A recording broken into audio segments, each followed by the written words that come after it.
Boa tarde para vocês, eu sou Érica Lima e estou ao vivo aqui pelo nosso portal Convergente pelo Instagram. Então ainda dá tempinho de você pegar o nosso link e encaminhar para toda a sua rede social, nos grupos do WhatsApp. Nós que já estamos aqui acompanhando o desdobramento político no cenário nacional e local.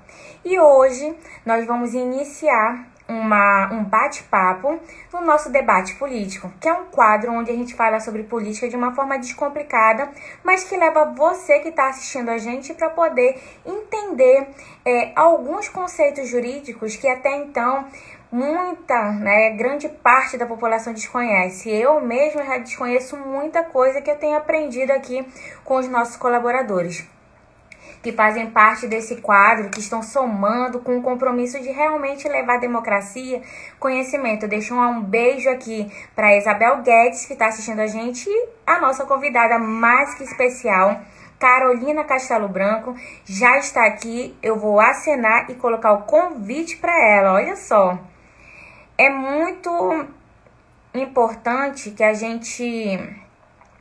Tô tentando enviar o convite para a doutora Carol, mas não consegui.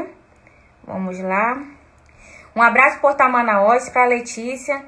Vou ver se a doutora Carol consegue enviar o convite para a gente, para participar do nosso quadro do debate político. Então vai chegando que hoje o tema promete. Nós fizemos uma enquete durante a semana. E nessa semana que passou, na enquete... um tema aberto dentro da pandemia, se a pessoa queria falar sobre liberdade ou CPI, né? Olá, doutora Carol. Oi, tudo bom? Tudo bem? Tudo sim. Tá legal? Tô aqui, tô ajustando aqui. Tá tudo bem? Como é que tá? Tá ótimo. Tô super feliz em tê-la aqui conosco, né? Pra gente poder começar o nosso debate.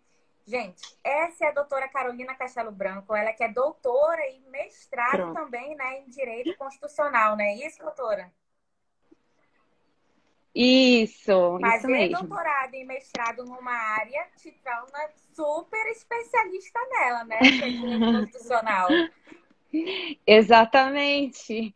Só que assim, não tô numa área muito boa ultimamente, né? Porque a gente sente assim que os debates constitucionais estão com tudo agora, né? Então, a gente, às vezes, como professor, a gente fica um pouco preocupado, né? Então, eu quero te agradecer a oportunidade aqui de estar aqui esclarecendo questões constitucionais relevantes, até porque a gente, às vezes, vê algumas notícias em determinados portais e algumas mídias, né, que não convém com a realidade do direito constitucional. Então, eu vejo que o portal de vocês tem essa preocupação com isso e, por isso, eu agradeço muito o convite. O Portal Convergente, a gente não fez nem um mês, a gente está com poucas semanas e a gente já tem 5.000 seguidores, né, espontâneos lá no Facebook. Você que ainda não conhece, acesse o site oconvergente.com.br. E aí, doutora Carolina Castelo Branco, eu é que agradeço as pessoas que estão acompanhando e a gente já vai iniciar o nosso debate falando sobre CPI da pandemia. É um tema que está sendo bastante explorado, porém, com esse tempo todo que a gente vem vivendo, com várias CPIs que acabaram em pizza, a população está muito descrente. Mas o convite hoje, aqui no Convergente, no nosso debate político, é para você, que é especialista, falar para a gente o que é uma CPI. Bom, Érica, a CPI, a gente tem que primeiro trazer um cenário, né? Como é que essa CPI ela é formada e da onde que vem, por que que funciona do jeito que a gente está vendo agora nas notícias. A CPI ela é um instrumento de fiscalização do Poder Executivo. Então é importante que a gente, desculpa, do Poder Legislativo, tá? É importante que a gente não tenha, não faça nenhuma confusão com os trabalhos que a CPI vai desempenhar, com aqueles trabalhos que normalmente são desempenhados num processo de investigação pelo Ministério Público, ou então algum tipo de processo judicial que vem acontecer no Poder Judiciário, né? Então, normalmente, as CPIs, elas são formadas dentro do poder legislativo.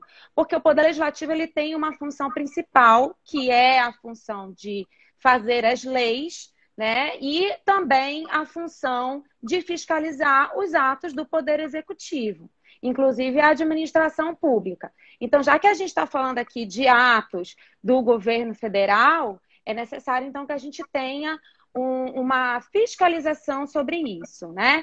Agora, como que essa CPI ela pode se formalizar, né, na prática? Como que isso poderia, como que a gente pode imaginar que isso acontece? A CPI, normalmente, ela deriva, né, de um procedimento interno, né, do Congresso Nacional. É importante que todo mundo aqui perceba que o Congresso Nacional é a formação das duas casas, tanto dos deputados quanto também, né, do Senado Federal. Então, a CPI ela pode acontecer em uma casa, que é a Câmara dos Deputados, ou no Senado Federal, ou em ambas, né, que a gente vai dizer que a CPI ela é uma CPI mista. Só que, nesse caso, a gente está vendo ali uma CPI sendo formada no Senado Federal, né? E a movimentação, então, é para que até o final dessa semana a gente tenha realmente essa CPI formada com todos os nomes e os trabalhos realmente, efetivamente, né, tendo dado início, né, esses trabalhos. Entendendo agora sobre a situação da CPI e essa parte conceitual da forma como ela é estruturada, organizada, a gente vai focar agora na CPI da pandemia, que é o específico, né? O que culminou aí a proposta, a iniciativa de uma investigação sobre a pandemia. A gente está vivendo já segunda onda, tem pessoas que a gente aqui no Amazonas especificamente já temos a possibilidade de uma terceira onda. Vários outros estados do Amazonas e a pandemia ela é global, né? E a gente ainda está caminhando a passos lentos na vacinação. São tantos os problemas políticos, sociais, econômicos e até espirituais que a gente não, que a gente fica assim, meu Deus, porque é verdade, são tantas coisas que a gente vem passando, a população com a pandemia. E aí a gente vê hoje no Brasil uma proposta de uma CPI que é importante, mas se a população ficar por dentro, ela vai poder cobrar, fiscalizar um andamento do que deve ser e a forma como deve ocorrer uma CPI. Então, assim, eu já gostaria que você começasse a falar sobre a CPI da pandemia. O que é essa CPI da pandemia? Bom, essa CPI, ela tem por objeto, então, investigar alguns atos, né, do governo federal, atos ou omissões que também a administração pública, ela pode ser responsabilizada tanto por atos, né, pelos atos que ela pratica de forma proposital, como também pelas omissões, que também geram um efeito. É isso que a gente tem que prestar atenção, né? Porque às vezes a gente pode achar assim, mas eu não fiz nada, mas também não impediu que a consequência negativa acontecesse. É importantíssimo a gente observar, e eu falo sempre isso, que independente de questões políticas, a gente tem uma Constituição que estabelece todos os requisitos, né, todos os deveres dessas pessoas que ocupam posições de poder. Então, quando a gente elege um presidente, um governador, um prefeito, a gente tem que ter consciência de que, constitucionalmente, eles têm o dever de estabelecer políticas públicas para promover os direitos fundamentais da Constituição e também evitar prejuízos maiores para a população. Como você bem falou, a gente está numa situação de pandemia. Então, a gente pode até imaginar que até mais ou menos março do ano passado, boa parte dos nossos gestores não sabiam como lidar com a situação, porque isso foi algo mundial, isso aconteceu no mundo todo. Mas um ano depois, e principalmente depois dos 6 primeiros meses, a gente pode imaginar que essa situação foi tão bem administrada assim, em algumas hipóteses, né? Então, são vários atos do Poder Executivo, então, porque a gente está falando de uma CPI que vai ser instalada lá no Senado Federal, então a gente está falando de atos do Poder Executivo Federal, né? Então, são diversas atitudes que estão sendo atribuídas ao presidente e agora vão ser investigadas, né? Não apenas o presidente, como também as pessoas que foram envolvidas nas situações e nos fatos que vão ser investigados. É importante salientar que a CPI ela precisa ter um objeto certo, né? Então, por isso que a gente fala de CPI da pandemia, popularmente, porque o objeto é justamente investigar as ações e omissões, né, do governo federal com relação ao enfrentamento da pandemia do coronavírus, né? Então, a gente tem que ter essa consciência. Então, Carolina, me tira uma dúvida que eu vou estar aqui tirando, como a população que está assistindo, né, os nossos seguidores, que é as dúvidas que a gente está ainda na cabeça. A gente tem como objeto as ações do governo federal, porém, essas ações, elas chegaram, né, diretamente aos estados. E aí, vai incorrer também aos governadores? Porque é um recurso Então, federal que chegou no governo, né, na esfera estadual, e aí teve uma gestão também aqui, né? E aí depois foi para isso. os municípios. Como é essa escadinha aí? Quem pode atingir essa CPI? Porque aí você vai falar um pouco sobre o Amazonas, mas vamos primeiro Isso. entender esse processo. Eu até te agradeço, Érica, por essa pergunta, né? Porque é realmente uma pergunta que tem levado muita polêmica, né, nas redes sociais, em algumas questões. Por que que não CPI para os governadores e para os prefeitos também, né?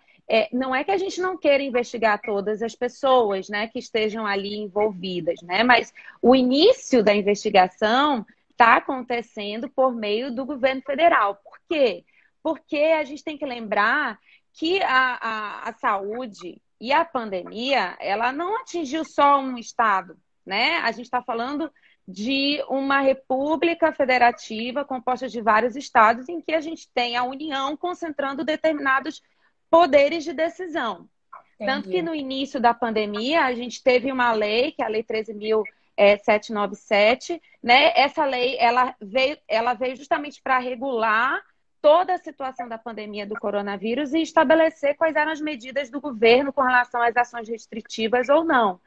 É bem verdade que depois a gente teve toda aquela polêmica da decisão do STF que disse, né? E aí o presidente disse, o STF está dizendo que eu não posso fazer nada, né? E o STF teria dito que é de competência dos estados. É porque a pandemia, ela acabou atingindo os estados de uma forma diferente, né? Então, ela não atingiu o estado somente de uma forma unitária, né? Todos os estados do Brasil. Então, a gente está aqui no Amazonas, no momento em que o decreto já está sendo flexibilizado, mas no sul do Brasil os decretos estão cada vez mais rigorosos, né? Então a gente sabe que a maneira, o efeito, né, do coronavírus na população, ele é diverso, porque o nosso país é muito grande. Então a gente tem que ter essa consciência também. Agora é importante salientar, a saúde é um dever da União, dos estados e dos municípios. E a verba, sendo uma verba federal, normalmente ela deve sim, né, ser aplicada e fiscalizada, inclusive, se for o caso, né, pelo Ministério Público Federal, porque a gente está falando aqui de repasses federais, com as consequências de que esses estados precisam aplicar para aquela razão. Razão. Então, isso também, né? A gente sabe que no caminho da pandemia, nada impede que você fazendo essa investigação, né? Puxando o fio, né, das investigações, isso venha chegar também nos governadores e nos prefeitos, porque a gente está falando de verbas federais. Várias notícias já circularam, né? Incluindo dizendo que já no estado do Amazonas, porque não vai começar pelo estado do Amazonas, vai ser vários estados que estão passando, né, por esse tipo de investigação. Mas aqui no estado do Amazonas, ela vai ter diretamente relação com a compra de respiradores, né? Que houve toda aquela situação. O Amazonas ele teve uma repercussão nacional e internacional. E aí desencadeou também as pessoas morrendo por falta de oxigênio. Então foram situações muito polêmicas aqui no estado do Amazonas, onde vários cientistas, pesquisadores e outros gestores também afirmaram que é uma responsabilidade, quer dizer, falta de responsabilidade do governo. E isso está sendo apurado. E possivelmente essa possibilidade também do governador do estado do Amazonas ser ouvido, né, ela pode vir a ocorrer. E aí eu gostaria que você falasse um pouco sobre essa retomada dentro da CPI, né? Essa forma da organização realmente da investigação. A forma como que eles vão desempenhar, né? Você diz assim, como que eles vão desempenhar essa investigação. Investigação. É, assim, o que eles vão determinar, as pessoas que eles vão ouvir, depende muito do que chegar até eles com relação à notícia, né? Com relação ao fato que foi noticiado, né? Então a gente pode imaginar algumas pessoas já desde cara, né, que venha, né, ser investigado nessa CPI. Porém, assim, por exemplo, o próprio ministro da Saúde, né, o ex-ministro da Saúde, o Pazuello, em razão das declarações que ele deu, né? Inclusive declarações que envolveram questões de corrupção, que ele disse que há ou corrupção, ou ele sofreu uma corrupção, ou uma pressão para a corrupção Entendi. no Ministério da Saúde. Então, essas pessoas que, vamos supor que ele seja ouvido e ele indique outros nomes, então a CPI também vai precisar investigar essas pessoas. O Entendi. objetivo final é você fazer essa investigação. É como se fosse mesmo uma investigação policial, em que você começa de um determinado fato e aí você vai ouvindo as pessoas e você vai vendo a necessidade de ouvir outras pessoas, né? Conforme os fatos precisam ser esclarecidos. E aí, ao final, qual é o produto dessa CPI? É um relatório que vai ser apresentado para o Ministério Público e para a Advocacia Geral da União. E dali, desse relatório, é que a gente vai saber se vai surgir ali uma ação civil, de responsabilidade civil das pessoas envolvidas, um processo criminal, né, que derive da prática de crime, se for identificado crime. Então, ele funciona mesmo como se fosse um inquérito policial, sabe? É uma fase prévia à ação penal propriamente dita. É algo que a gente acaba fazendo essa comparação quando a gente fala sobre esse assunto, né? Mas é exatamente isso, né? A gente não tem ali uma decisão, né? Porque às vezes a gente, na população, a gente fica esperando que as pessoas já sejam punidas a partir da CPI, do resultado da CPI. Isso nem sempre acontece, porque demanda um outro procedimento, que aí sim é o judicial, porque a gente tem aquele princípio constitucional do devido processo legal, né, de que ninguém vai poder ser punido a não ser que tenha uma sentença penal, né, transitada em julgado. Então, tem toda essa situação que a gente precisa observar. Agora eu estou entendendo, porque quando a gente. Por isso que é importante um debate político como esse, trazendo um especialista. Porque parece que quando a gente fala sobre CPI, é porque todo o processo, inclusive penal, já vai sair dali, né? Pessoas já vão ser algemadas, já vão ser presas. E aí você está falando sobre um processo que gera um relatório. E dentro do relatório que vai vir o outro, que é o julgamento, né? É isso aí, doutor? Na verdade, o relatório, ele é o produto da CPI, é como se fosse a decisão, né? Mas dali vai para outro ambiente, não é mais o Poder Legislativo. Para ir para o Poder Judiciário poder punir essas pessoas, eu preciso de uma denúncia do Ministério Público, eu preciso de uma demanda judicial, né? Eu preciso de uma ação, de um processo. Então, é difícil, né? Às vezes, porque a forma como a gente recebe, às vezes, as notícias, especialmente as notícias que são muito rápidas, faz com que a gente pense outra coisa. Quer ver um exemplo, Érica? Outro dia eu vi uma notícia numa determinada mídia que dizia assim: o STF vetou o decreto do presidente. Vetar não é função do STF. O STF decide. E decide fazendo o controle da constitucionalidade daquela ação do presidente. Então, você falar que o STF vetou, por mais que na prática possa ter o mesmo, né, a mesma ideia, para a pessoa que está recebendo que não sabe o que é vetar e decidir, vai achar que está agindo com poder, o mesmo poder que o presidente da República tem, né? Entendi. Mas não é bem assim. Aí por isso que eu estou explicando mais essa situação. Então, vamos agora incorrer um pouco mais no aprofundamento da CPI e os rebatimentos dela no mundo político, né? E a política, ela vai muito mais além da questão da pura eleição. Ela é o nosso dia a dia, o nosso cotidiano. Por exemplo, o ex-ministro Mandetta, né? Ele foi um dos primeiros, né? Ele pode ser chamado também? Pode começar por ele? Acredito Tem que uma sim. cronologia? Porque assim, no meu pensamento, não como especialista, né? Eu pensaria, a CPI eu vou ter que, desde quando começou o recurso, então, chamar todos os ministros, né? Aí vai nessa pegada. É dessa forma? Quais são os principais nomes que você já coloca, já supõe aqui, porque a gente está falando sobre suposições, né? Quais são os principais nomes? As pessoas sabem mais diretamente da gestão, né? Que vai vir falar na CPI, que pode vir falar, né?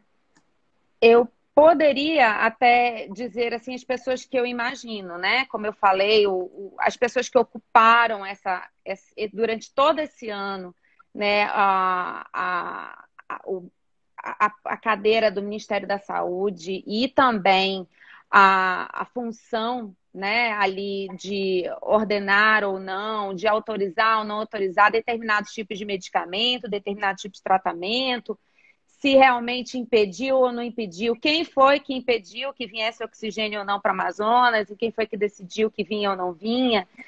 Mas para mim, Érica, é muito complicado eu citar aqui os nomes por questões técnicas mesmo, porque eu acho que não é da minha competência, sabe?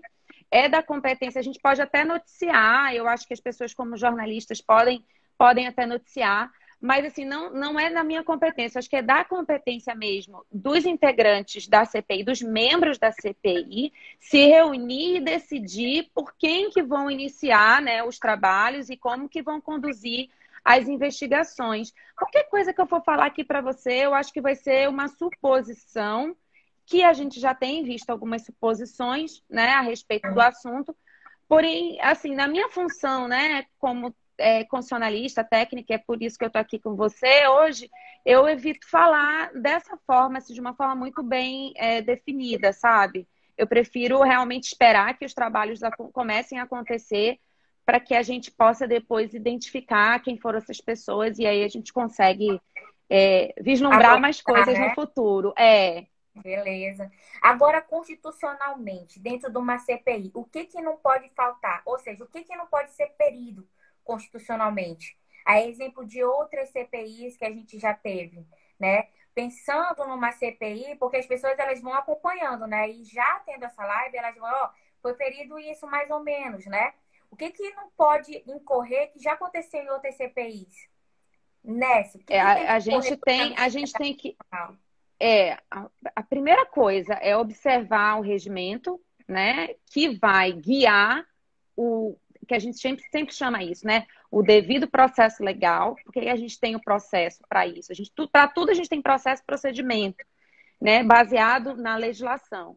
É necessário para que a gente não faça as coisas conforme a nossa cabeça, né? E quando a gente faz alguma coisa conforme a nossa cabeça, a gente não está fazendo conforme a vontade do povo. A gente não está fazendo conforme a vontade da Constituição. A gente está fazendo aquilo do jeito que a gente acha que vai dar certo e que vai, de repente, favorecer uma parte e desfavorecer outra parte. Então, eu acho que as pessoas que estão envolvidas na CPI, os membros do Senado e a gente, como população, a gente tem que ficar atento para cobrar, é que se eles vão realmente fazer as perguntas corretas, né? Se eles vão realmente utilizar aquele procedimento como palanque político ou se eles estão realmente querendo esclarecer as questões da população, as dúvidas da população, porque eu acho o seguinte, existe muito confronto político sobre se essa CPI deveria ou não, se seria o momento ideal para o Brasil ou não, né, da gente ter essa CPI instaurada hoje. Só que se a gente for pensar, a gente não tem que imaginar se nenhuma das partes, se o governo federal fez tudo certo, então é só chegar lá e esclarecer, né? E Tem eu uma acho que os senadores, eles têm que ter essa função, A gente né, vai de entrar aí. esclarecer. Tem uma pergunta interessante, né, de um seguidor nosso que está acompanhando a nossa live. E eu aproveito e mando um abraço para todo mundo que está acompanhando. A gente vai ter vários debates políticos, inclusive de três, hein, aqui no Instagram. E aí tem o professor João Cis, né? Ele está falando assim: do ponto de vista constitucional, quem não pode ser convocado a depor? Bom, quem não poderia ser, né, convocado a depor nessa CPI? É uma pergunta complicada, né? Porque, assim, eu penso que, apesar de a gente ter algumas questões que a gente poderia dizer assim, né, algumas pessoas não poderiam depor nessa CPI, eu acho que essa questão toda, né, que a gente tá enfrentando agora é uma questão uma situação totalmente nova, né? Eu tenho sempre dito isso. A gente não tem uma situação dentro, né, do Brasil, desde quando surgiu a Constituição de 88, a gente não tem isso, né? A gente não tem aquela pessoa que estaria ali realmente dentro de um cenário, né, da pandemia como a gente tem agora. Então, assim, desde o início da nossa Constituição, a gente não tem essa situação, né, da pandemia. Então, eu não enxergo essa possibilidade, entendeu? Essa questão, né, de alguém não ser possível depor dentro dessa CPI. Eu não enxergo, porque eu acho que a própria forma como a gente está trazendo a CPI da pandemia hoje não é uma forma que a gente poderia imaginar lá na Constituição de 88. Eu não sei se você conseguiu entender, Érica, mas é que assim, quando a gente tem um procedimento, né, e regras que são criadas em determinado momento histórico, como foi lá em 1988, a gente vislumbra determinadas situações. E aqui, no momento agora, essa é a forma que eu penso, tá? A gente tem uma pandemia em que modifica vários cenários políticos e até o nosso constitucionalismo poderia ser modificado nesse sentido. Eu acho que a forma como a gente vai lidar com questões constitucionais, políticas e federais, né? A forma como a gente vai lidar com isso no futuro vai ser complicada, né? Não vai ser algo que a forma como a gente está agora, sabe? A gente vai Entendi. sofrer um processo de modificação. Então, eu penso que qualquer pessoa que esteja envolvida em ações ou omissões da CPI precisa participar, até mesmo para dar uma resposta para o povo. É a forma como eu penso, sabe? É óbvio que tem pensamentos contrários, né? Dentro no direito a gente tem correntes divergentes, né? A gente tem pessoas que pensam que a gente tem que seguir um determinado procedimento e que somente seguindo esse procedimento que eu vou chegar na verdade, é só aquilo que eu posso conseguir, eu não posso conseguir mais nada além daquilo, só que eu vou deixar a população sem resposta. E eu acho que o legislativo ele tem uma função muito importante. Durante todo esse tempo, o legislativo ele não estava exercendo uma função tão importante. Até o ano passado era o executivo e o judiciário que estava na pauta. E agora a gente tem finalmente o legislativo na pauta. Isso para mim é muito importante, é muito gratificante até perceber que a gente está agora com os três poderes envolvidos na pandemia. Isso deveria acontecer já fazia tempo, né? E nessa pandemia, ela também tem uma especificidade interessante, que é a visibilidade da atuação da bancada do Amazonas, né? Onde a gente tem aí à frente a possibilidade de ter o Omar Aziz, né? Que é o senador da bancada do Amazonas. E E a gente Eduardo vai Braga também. acompanhando, inclusive, amanhã nós vamos ter uma live com o senador Omar Aziz, né? Para perguntar se ele vai presidir e como que é que vai ocorrer a forma organizacional realmente da investigação, né, da CPI da pandemia. E aí, a gente agradece sua participação e eu deixo aqui a abertura para você fazer as suas considerações, né, sobre essa situação de quem vai presidir, né, e os rebatimentos históricos e concretos do que é uma CPI e o que ela deveria realmente trazer de legado para a gente. Tá. Então, Érica, a gente tem que ter essa ideia de que a CPI é como se nós, o povo, realmente estivéssemos, né, exercendo esse papel. Dentro do contexto que a gente está hoje, né, de um cenário político tão conturbado, eu sinceramente espero, né, que esses trabalhos da CPI, né, e que o presidente e o vice-presidente, eles realmente desempenhem esse papel voltado para produzir respostas para a população. O principal, a minha principal preocupação com tudo isso é com relação à validade dos procedimentos, né? A possibilidade de oitiva, a forma como essas investigações vão ser conduzidas, para que depois, no final das contas, a gente não gere um problema de validade nesse relatório, e aí a gente também venha ter uma questão de nulidade nas ações futuras, né, criminais e judiciais, né? E assim, eu gostaria muito, né, que a população se voltasse para o Senado Federal e realmente cobrasse, né, acompanhasse de perto esses trabalhos, a forma como esses trabalhos vão ser produzidos, para que a gente realmente consiga ali ter um bom resultado, né? Pelo menos que isso não venha aí prejudicar a, o próximo pleito eleitoral, até no sentido de prejudicar, de fazer ações na CPI para vir prejudicar. Porque eu penso da seguinte forma, eu acho que uma coisa é o cenário político que a gente está, né? É óbvio que existe toda uma questão política que pode vir surgir, né, no futuro de preparações para as eleições de 2020, 2022, desculpe, que isso pode vir prejudicar ou não, né? Mas a gente tem que levar em consideração que em outras situações, em outras CPIs do passado, e até outras situações em que envolvia a responsabilidade do presidente da República ou dos seus ministros, a gente tinha essa necessidade de cumprir com a Constituição, né? Cumprir com os requisitos constitucionais e cumprir com os deveres daqueles que nós escolhemos, né, para representar, né, para nos representar lá no Poder Legislativo. Então, eu sou uma pessoa otimista nesse sentido, né? Eu vejo com bons olhos. E, assim, acho que a mídia tem um papel principal nisso, né? De noticiar isso, de acompanhar de perto, né? E manter a população bem informada sobre tudo que vai acontecer em todas as etapas. O período, por exemplo, dessa pandemia não foi confirmado, mas já em algumas notícias, né, que foi divulgada por algumas falas, é que vai ter um período de 90 dias que pode, né, se prolongar. Então, a gente vai ter aí bastante coisa. Eu vejo que vai ser muita gente ouvida, né?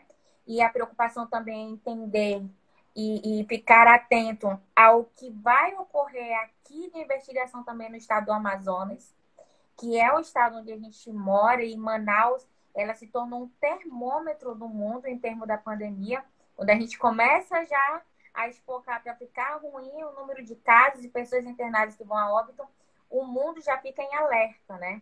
Tanto que essa é uma grande preocupação. E uma investigação como essa, eu vejo que é importante, mas você trouxe assim uma consideração muito boa, que é a questão da participação da sociedade, da mídia. E uma coisa que eu venho a pensar, que eu acho que pode ser uma pauta em um outro momento, doutora, é a questão de que eu vejo que as escolas, elas deveriam trabalhar a Constituição, né? Desde criança, entender o que é cidadania, ler a Constituição. Porque se a gente fizer uma enquete hoje, quase é um número muito pequeno de pessoas que leram a Constituição do seu país. E é por isso que grande parte das pessoas, elas incorrem em fake news, né? Em notícias que tem termos, em notícias sem precedentes, notícias que está ali estampado que é um fake news e a pessoa vai lá e acredita. Porque não sabe os princípios básicos do direito. E essa é a nossa pegada aqui no debate político. Então, eu agradeço muito sua participação. Obrigada, Érica, pelo convite. Todo mundo que está aqui acompanhando. Já estendo o convite para a gente na próxima segunda, junto com o doutor Maurílio, a gente esmiuçar, porque a gente vai ter conteúdo sobre a CPI, né? Aqui. E aí já deixo o convite estendido a você, né? Então, tá bom. Eu que agradeço pela oportunidade aqui de conversar com vocês e também agradeço pela oportunidade de esclarecer e de colocar isso, né, mais claro, né, de uma forma mais concreta para a população. A gente precisa ficar atento, né, para o que vem acontecer nos próximos dias, e a gente vai seguir acompanhando sempre Eu sempre acho, sabe, Érica, que a gente tem que manter um ouvido na notícia, e a gente que é do direito, a gente tem que estar toda hora checando, né, toda hora verificando, para justamente, como você bem falou, né, a gente não até compartilhar e não ser assim irresponsável, né, de falar algo que de fato não é o correto, né, para se falar no momento. Então, te agradeço pela oportunidade, tá bom? E conte comigo. Muito obrigada para você, para todo mundo que está Tchau, acompanhando essa tchau. live. Curte, compartilha, a gente bem com o Convergente, porque aqui a gente está falando sobre política no ponto em comum. Olha só. Um abraço. Tchau, tchau.